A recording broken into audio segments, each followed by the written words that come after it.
Bonjour, je suis Justine Forêt.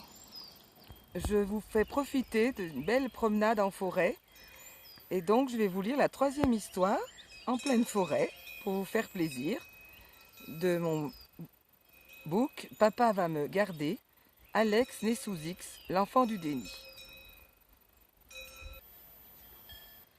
Panique et angoisse, 3e chapitre de mon roman. Jacques appelle aussitôt ses parents.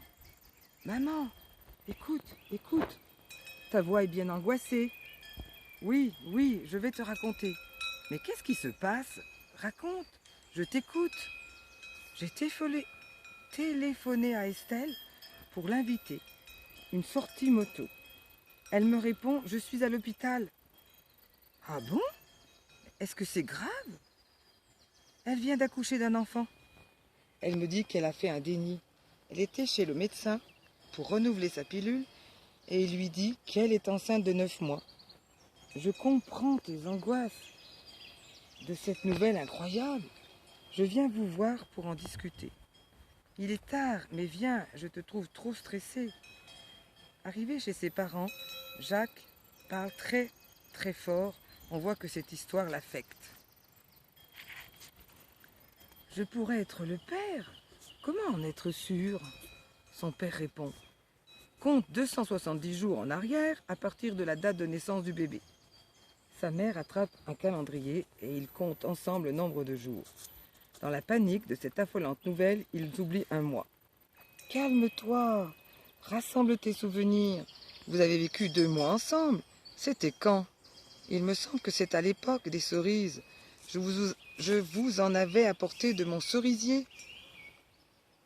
Maman, tu te rends compte? Si c'est mon bébé.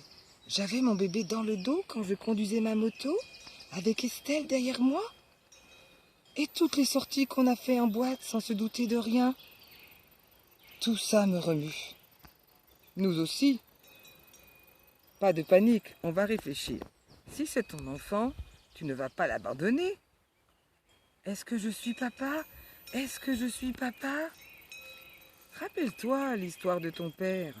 Tout petit, il a été déposé chez une nourrice par sa mère, qui était mariée et partie d'un coup de tête. Son père a pu le récupérer et heureusement pour ton père, il a été élevé par sa grand-mère. Si c'est ton enfant, imagine qu'il cherche ses vrais parents à ses 18 ans. Admettons qu'il te retrouve. Quelle honte pour toi. Papa, pourquoi tu m'as abandonné? Tout le monde pleure.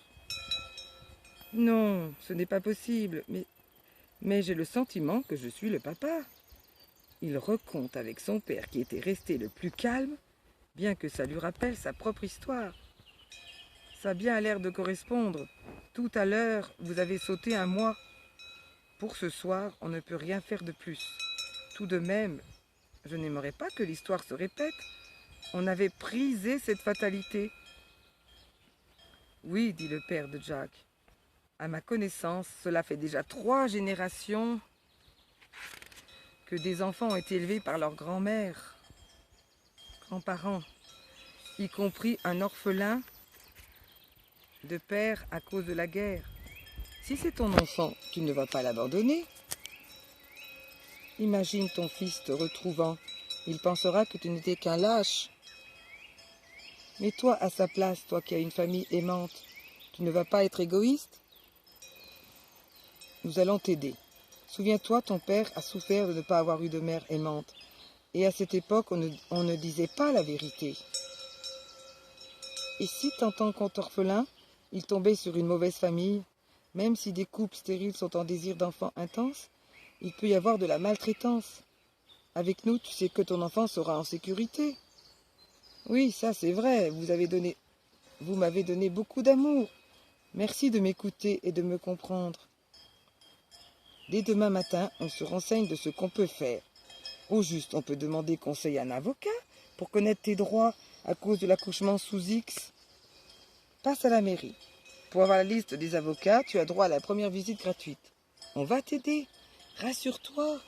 On téléphonera ensemble pour prendre rendez-vous dès que tu me ramènes la liste.